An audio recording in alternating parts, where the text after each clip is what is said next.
पूर्वी चंपारण के जनसुराज के कद्दावर नेता डॉक्टर मंजर नसीम की समाज सेवा का नतीजा है कि नरकटिया विधानसभा क्षेत्र की जनता वर्ष 2025 में होने वाले विधानसभा चुनाव में उन्हें चुनावी समर में उतरने का न केवल प्रेरित किया है, बल्कि बुनियादी सुविधाओं यथा सड़क, बिजली, पानी, शिक्षा के प्रति विश्वास भी जताया है।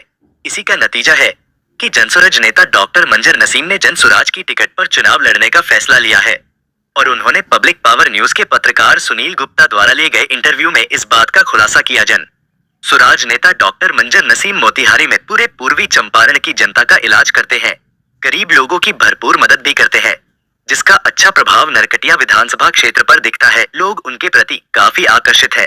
वैसे भी डॉक्टर मंजर नसीम नरकटिया विधानसभा क्षेत्र के रहने वाले है। जब उनसे पत्रकार सुनील गुप्ता ने पूछा कि आपकी पार्टी नई पार्टी है, क्या क्षेत्र में जनाधार बना है, इस प्रश्न के जवाब में उन्होंने राजद प्रमुख लालू प्रसाद एवं भाजपा और मुख्यमंत्री नीतीश कुमार की राजनीति की पोल पट्टी खोली। उन्होंने साफ तौर पर कहा कि बेरोजगारी सर चढ़कर बोल रही है, वोट बैंक की बात बेमानी है।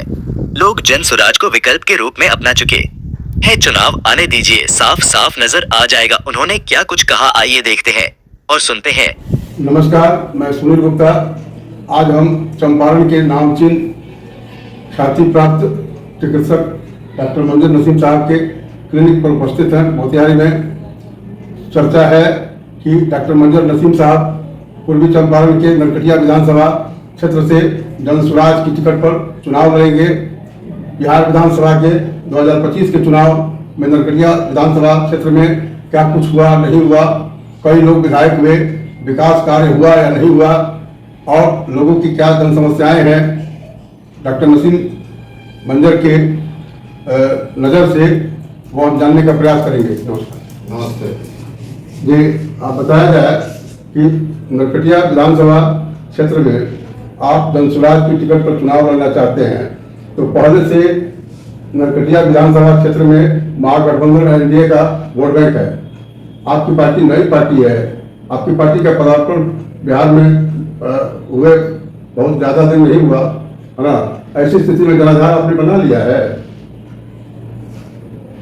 जो सवाल आप कर रहे हैं उसका हम उचित जवाब दे रहे हैं आपको। इस बिहार की जो राजनीति में पिछले 35-40 सालों से चल रहा है, उसमें बीजेपी के डर से लालू प्रसाद को वोट देते लोग आए हैं, एक बहुत बड़ा वर्ग है।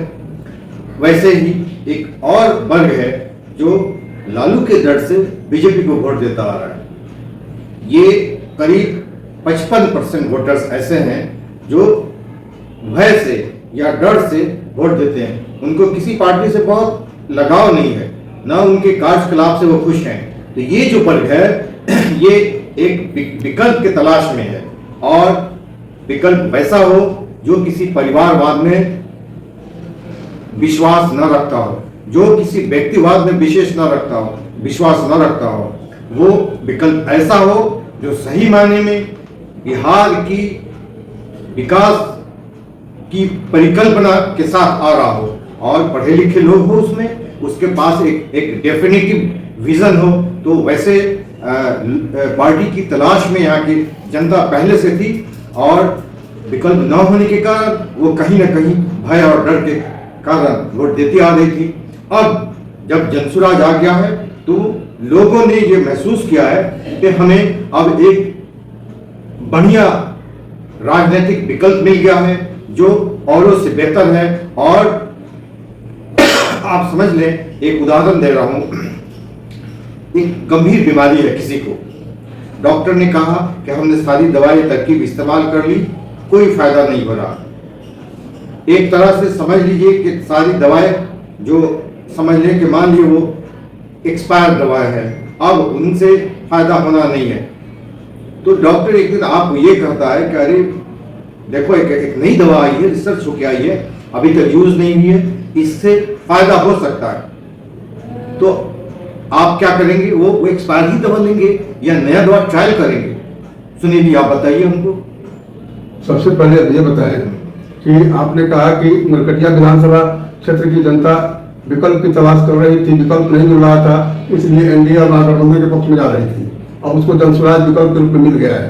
तो महागठबंधन के कौन कौन आधार वोट और एनडीए का कौन कौन आधारभूत जनसुराज के साथ जुड़ा है। शिक्षा और साक्षरता की स्थिति आपके समक्ष है। कितने लोग साक्षर हैं, कितने लोग पढ़े लिखे हैं नरकटिया विधानसभा क्षेत्र में, यह देखते हुए आप ये बताएं। देखिए, हम उसमें नहीं जाएंगे आधार वोट क्या है।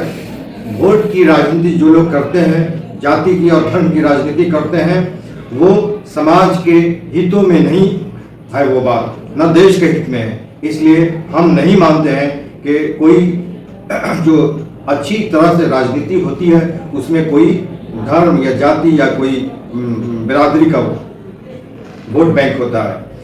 जो व्यक्ति इससे ऊपर उठ के राजनीति करता है उसके साथ समाज हो जाता है, और एक ये परिकल्पना ही नहीं है, ये एक प्रूवन फैक्ट है। और आपने जो कहा कि यहाँ साक्षरता कम है, हम ये मानते हैं कि साक्षरता भले कम है, लेकिन यहाँ पे हर दूसरा व्यक्ति राजनैतिक रूप से बहुत परिपक्व है। आप कहीं बैठ के देख लें, वो राजनीति की बात करता है, वो चर्चा करता है। चाय की दुकानों पे, पान की दुकानों पे, खेतों खलिहानों में देख लें, लोग चर्चा करते हैं, राजनीतिक बात करते हैं, भले उनकी साक्षरता कम है। उस साक्षरता का जो कम रेशियो है उसके लिए कौन जिम्मेदार है? वही लोग जिम्मेदार हैं जो आज तक बिहार पर शासन करते आए हैं। चचा भाई, छोटा भाई, बड़ा भाई, चचा भतीजा बीजेपी के साथ, आरजेडी के साथ नीतीश जी शासन करते हैं 20 सालों से। क्या फायदा हुआ है बिहार का? आप बताइए हमको। यहाँ फैक्ट्रियां लगी हैं जो बंद पड़े थे, चीनी मिल चालू हुए हैं। यहाँ पर हर जिले में एम्स और आईजीएमएस के ब्रांचेज, एक्सटेंशन ब्रांचेज खुले हैं। मेडिकल कॉलेजों का यहाँ हर जिले में, डिग्री कॉलेजेस का बात हुआ है कभी? लोगों की रोजगार बढ़ाने के लिए क्या बात हुई आज तक? मैं देख रहा हूं कि हर पंचायत में 2000 बच्चे बेरोजगार पड़े हुए हैं। इस पे कभी बात हो रही? आप वोट बैंक की बात कर रहे हैं। वो सब बेमानी हो जाती है। जब ये युवा जाग जाएगा, जो हजारों की संख्या में बेरोजगार युवा हैं हर पंचायत में, जिस दिन ये जाग जाएंगे, इनकी सारी जो ये ध्वस्त हो जाएगी, इनकी जितनी समीकरण की बात करें या वोट बैंक की, ये सब हवा हो जाएगी। वर्ष 2020 में बिहार विधानसभा का चुनाव हुआ था और वहां से डॉक्टर शमीम अहमद नरकटिया विधानसभा क्षेत्र से चुनाव जीते और राज्य में सरकार बनी थी, उसमें कानून मंत्री बनाए गए थे।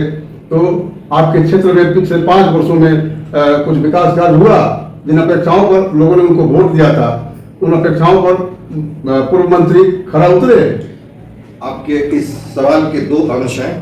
पहले वाले अंश पे आते हैं। आपने पूछा कि उन्होंने जीत दर्ज की और कानून मंत्री बनाए गए।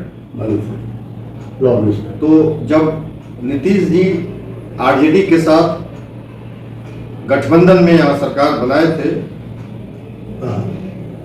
ये 2015 की बात है, ठीक है। बीच में उन्होंने गठबंधन से अलग होकर बीजेपी के साथ सरकार चलाया। फिर 2020 में बीजेपी के साथ चुनाव जीते थे, लेकिन थोड़े दिनों बाद फिर से वो आरजेडी के साथ चले गए और उस 1.5 साल के कालखंड में आरजेडी के कोटे से 24 मंत्री बनने थे। उस 24 मंत्रियों में जो हाई प्रोफाइल मंत्रालय है, उस हाई प्रोफाइल मंत्रालय अगर क्या नाम है शमीम अहमद को मिला होता तो लगता कि हाँ, इनकी राजनीतिक हिस्सेदारी इस क्षेत्र की एक उसकी वाजिब भागीदारी मिली हो। क्या मिला उनको? लॉलीपॉप। आप राजनीतिक लोग हैं, आप जानते होंगे कि मंत्रालयों का भी प्रोफाइलिंग होता है, हाई प्रोफाइल, लो प्रोफाइल। ये झुंझुना है। गन्ना मंत्रालय, कानून मंत्रालय, ये सब छोटे मंत्रालय होते हैं जिसका जनता से ज्यादा सरोकार नहीं होता है। उस मतलब पार्टी के जो मुखिया हैं, पहले लालू यादव होते थे, अब उनके बेटे तेजस्वी यादव हैं। तेजस्वी यादव उप मुख्यमंत्री होते हुए 4 बड़े हाई प्रोफाइल मंत्रालय अपने पास रखे थे। मैं नाम गिना दूं: हेल्थ मिनिस्ट्री, रोड कंस्ट्रक्शन, शहरी विकास विभाग एंड ग्रामीण कार्य मंत्रालय। ये चारों हाई प्रोफाइल और बड़े मंत्रालय। क्या ये नहीं हो सकता था कि उसमें से एक बड़ा मंत्रालय शमीम अहमद को दे देते? उस व्यक्ति के साथ मैं उनसे राजनीतिक तौर पे सहमत नहीं हूं, फिर भी उसके हक की बात कर रहा हूं। उसके पार्टी में ही उसकी अनदेखी हुई, उसकी पार्टी में ही उस व्यक्ति को बहुत तुच्छ समझा गया, झुनझुना पकड़ा दिया गया। एक ऐसा मंत्रालय जो किसी तरह से उस व्यक्ति को के लायक मुनासिब नहीं था। 5 वर्ष में विकास का बात समझिए, वहां आंतरिक लोकतंत्र नहीं है। उस बेचारे को तो आवाज उठाने भी नहीं दिया गया। उस बेचारे की इतनी भी हैसियत नहीं है कि वो कह सके कि नहीं, हमें ये नहीं, हमें कुछ बढ़िया मंत्रालय दो ताकि हम अपने क्षेत्र और समाज के लिए कुछ कर सकें। ये भी हैसियत नहीं है। आप क्या जीतने हारने की बात करते हैं? समय बलवान होता है। उस वक्त कोई विकल्प नहीं था। अगर ऐसे ही लोगों में चुनाव होना है तो उसमें लोगों को लगा कि अरे जब यही है तो चलो इसी को देते हैं। लेकिन अब वो परिस्थिति नहीं है। अब लोग उससे आजिज आ गए हैं, तंग आ गए हैं। 10 साल लगातार दूसरे सवाल के जवाब पे आते हैं। 10 साल का एक कालखंड बहुत बड़ा होता है। एक लड़का वयस्क हो जाता है, बेरोजगार हो जाता है, और जो बेरोजगारों की जो तादाद है उसमें बढ़ोतरी हो जाती है। और एक रोजगार, वो व्यक्ति जो मंत्री का आप बात कर रहे हैं, उन्होंने एक रोजगार किसी को नहीं दिया, आवंटन किया, ना ही क्षेत्र में कोई विकास का काम हुआ। आप घूम करके देख ले, 3 प्रखंड हैं, कहीं डिग्री कॉलेज नहीं है, कोई बड़ा हॉस्पिटल नहीं है। सड़कों का ये हाल है कि आप गाड़ी से चलेंगे, कोई मोटरसाइकिल से, कोई पैदल, सब बराबरी चलते हैं। इस कदर बदहाली है। आप मनकटवा से आगे चले जाएं, उस तरफ में, घोड़ासन के तरफ में, आपको पता चल जाएगा। आप एक गढ़ी गांव में जाके देख लीजिए, मुरली गांव में देख लीजिए, उस मंत्री के बगल के सब गांव है, वहां क्या हालत है। रात में ठोकर लग जाएगी, आपका नाखून उखड़ जाएगा, पौधे में गिर जाएंगे, नाक से खून आ जाएगा। ये 10 साल, उसमें कई बार, इस 10 साल में उस पार्टी को कई बार मौका मिला, मतलब क्या कहते हैं, सत्ता में आने का, निकलने का। ये एक खेल चल रहा है, ये सत्ता का खेल चल रहा है सुनील जी, और जनता मूर्ख बन रही है। और ये अब एक बार बिहार का एक बेटा निकला है जो देश और विदेश में बहुत अनुभव रखता है, योग्य है, उसके पास राजनीतिक समझ है, और उसने एक अपने इन सारे अनुभवों से एक अपना जो निकाला है कि हम कैसे इस बिहार को इस दलदल से बाहर निकाल करके देश के अग्रणी राज्यों में ला करके खड़ा कर दे। ये विजन लेकर के प्रशांत किशोर इस पार्टी की कल्पना लेकर के आए हैं, और पूरे प्रदेश से योग्य, पढ़े लिखे और ईमानदार लोगों को जमा करके एक पढ़े लिखों की एक समूह बनाया है, जहां पे परिवारवाद नहीं होगा, जहां पे व्यक्तिवाद नहीं होगा, जहां पे क्षेत्रवाद नहीं होगा।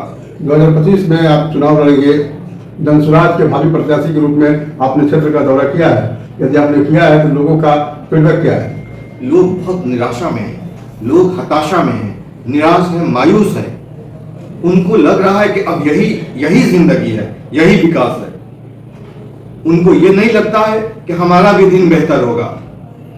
इसके लिए यही लोग जिम्मेदार हैं जो बार बार जीत करके सत्ता में आ जाते हैं, करते कुछ नहीं है।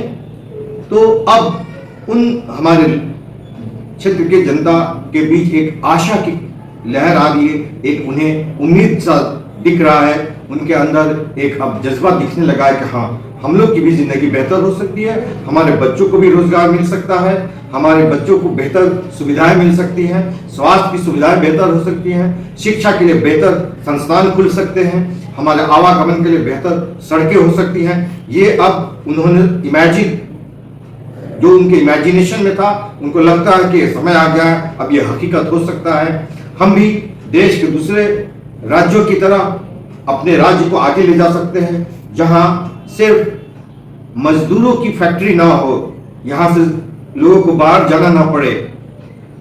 क्या वो दिन नहीं हो सकता है जब बाहर से लोग, गुजरात और महाराष्ट्र से लोग आकर के यहाँ रोजी रोजगार करें? क्या इस तरह की परिकल्पना नहीं कर सकता है बिहारी? तो यही जन स्वराज उस परिकल्पना को ले आया है कि हम अपने राज्य की, हम अपने लोगों की स्थिति इतनी सुदृढ़ करें ताकि बाहर वाले आकर के भी कहें कि नहीं, हमें बिहार में भी जाकर के अब रोजी रोजगार करना चाहिए। ठीक है डॉक्टर साहब, बहुत बहुत धन्यवाद आज की इस मुलाकात के लिए। आपने महत्वपूर्ण समय दिया, आभार। और कई सवालों का बड़ी बेबाकी से आपने जवाब दिया।